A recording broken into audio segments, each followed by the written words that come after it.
नमस्ते।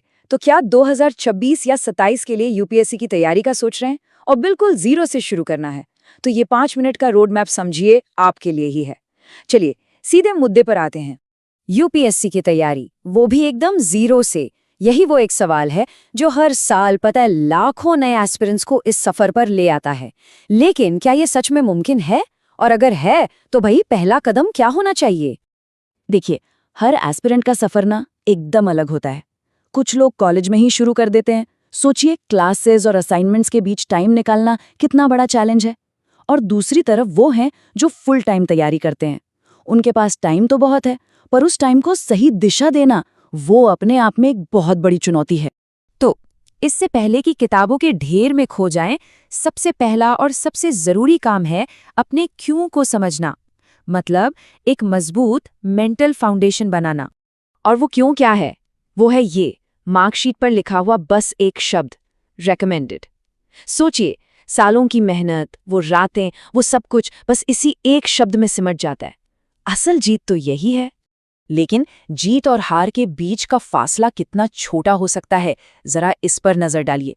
2017 में रेकमेंडेड और ठीक अगले साल 2018 में सिर्फ एक नंबर से कट ऑफ मिस हो गया। मतलब एक एक नंबर की कीमत क्या होती है, वो ये परीक्षा सिखा देती है। एक बहुत बड़ा मिथ है, पता है, कि यूपीएससी क्रैक करने के लिए तो जीनियस होना पड़ता है, हाई आईक्यू चाहिए। सच तो ये है कि कई बार बहुत ज्यादा आईक्यू वाले लोग ही इस एग्जाम के बोरियत और रेपिटेशन से हार मान लेते हैं। यहाँ आईक्यू से कहीं ज्यादा ईक्यू यानी इमोशनल क्वोशंट की जरूरत है। मतलब अपने इमोशंस पर कंट्रोल रखने और मेंटल बैलेंस बनाए रखने की काबिलियत। तो फिर सही माइंडसेट है क्या? वो है ग्रोथ माइंडसेट। ये वो यकीन है कि भले ही आज कुछ नहीं आता, लेकिन मेहनत और लगन से सब कुछ सीखा जा सकता है। यकीन मानिए, इस लंबे सफर के लिए इससे जरूरी कोई और क्वालिटी नहीं है। ठीक है, तो माइंडसेट तो सेट हो गया। अब बारी है खेल के नियम समझने की। चलिए सीधे एग्जाम के पैटर्न को समझते हैं और देखते हैं कि ये काम कैसे करता है।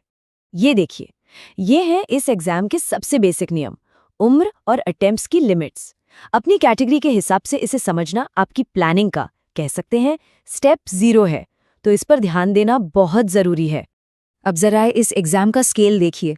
हर साल लगभग 14 लाख लोग इसका फॉर्म भरते हैं।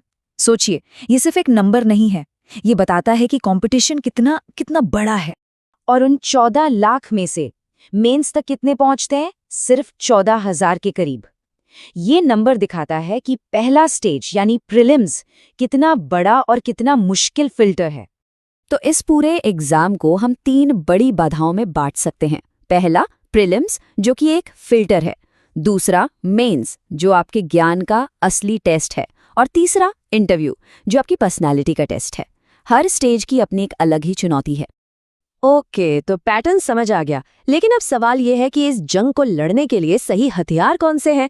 चलिए अब तैयारी के इन्हीं टूल्स पर बात करते हैं। तो तैयारी के ये हैं मेन पिलर्स। सबसे पहले आते हैं स्टैटिक सब्जेक्ट्स, मतलब हिस्ट्री, पॉलिटी, ज्योग्राफी, जिनका कोर कॉन्सेप्ट बदलता नहीं। फिर है डायनामिक सब्जेक्ट्स, यानी करंट अफेयर्स, जो हर रोज बदल रहे हैं। और हाँ, इन सब के साथ आपका ऑप्शनल सब्जेक्ट, जो आपकी रैंक बनाने या बिगाड़ने में बहुत बड़ा रोल प्ले करता है। और हाँ, नोट्स बनाने की कला, इसको सीखना तो बहुत ही जरूरी है। एक नियम याद रखिए, पहली रीडिंग में कभी नोट्स मत बनाइए। क्यों? क्योंकि तब तो सब कुछ ही जरूरी लगता है। दूसरी रीडिंग में मेन पॉइंट्स को हाईलाइट कीजिए और फिर तीसरी रीडिंग में उन हाईलाइट से अपने खुद के नोट्स बनाइए। और रिवीजन के लिए एक सीक्रेट वेपन है, एक्टिव रिकॉल। इसका मतलब क्या है? सिंपल है, किताब बंद कीजिए और याद करने की कोशिश कीजिए कि क्या पढ़ा था। ये तरीका इन्फॉर्मेशन को शॉर्ट टर्म से लॉन्ग टर्म मेमोरी में डालने का सबसे बेस्ट, सबसे साइंटिफिक तरीका है। ठीक है, तो अब हथियार भी हैं और उन्हें चलाने का तरीका भी पता है। लेकिन ये सब बेकार है अगर आपके पास एक अच्छा रूटीन नहीं है। एक सॉलिड डेली रूटीन के बिना तैयारी एकदम दिशाहीन हो जाती है, भटक जाती है। अब देखिए, ये घंटों की रेस नहीं है, ये कंसिस्टेंसी की रेस है। चाहे कोई फुल टाइम तैयारी कर रहा हो और दिन के 8 घंटे दे रहा हो, या फिर जॉब या कॉलेज के साथ वीकेंड्स पर ज्यादा मेहनत कर रहा हो, पॉइंट क्या है? पॉइंट है रोज पढ़ना, लगातार पढ़ना। सिचुएशन चाहे जो भी हो, डिसिप्लिन ही असली चाबी है। और एक बात गांठ बांध लीजिए, तैयारी का मतलब सिर्फ पढ़ते रहना नहीं है। 7 से 8 घंटे की अच्छी नींद और कम से कम 30 मिनट की डेली एक्सरसाइज, ये ऑप्शन नहीं है, ये नॉन नेगोशिएबल है। मतलब इन पर कोई समझौता नहीं हो सकता। याद रखिए, एक हेल्दी बॉडी में ही एक शार्प माइंड रहता है। और आखिर में वो एक सबसे जरूरी बात, वो फिलॉसफी जो इस पूरे सफर में एक गाइड की तरह काम करेगी। इस एक लाइन को हमेशा याद रखिएगा, यूपीएससी की तैयारी कोई 100 मीटर की दौड़ नहीं, ये एक मैराथन है।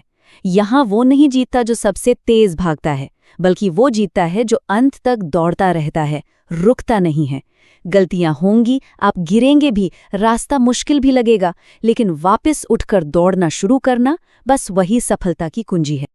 तो अब सवाल ये है कि कामयाबी के इस लंबे मैराथन में पहला कदम आखिर होता क्या है? इसका जवाब कहीं बाहर नहीं, आपके अंदर ही है। वो पहला कदम है आज, अभी शुरुआत करने का फैसला। ऐसा कंटेंट रोज चाहिए तो लाइक करो, सब्सक्राइब का बटन दबाओ और शेयर करना मत भूलना।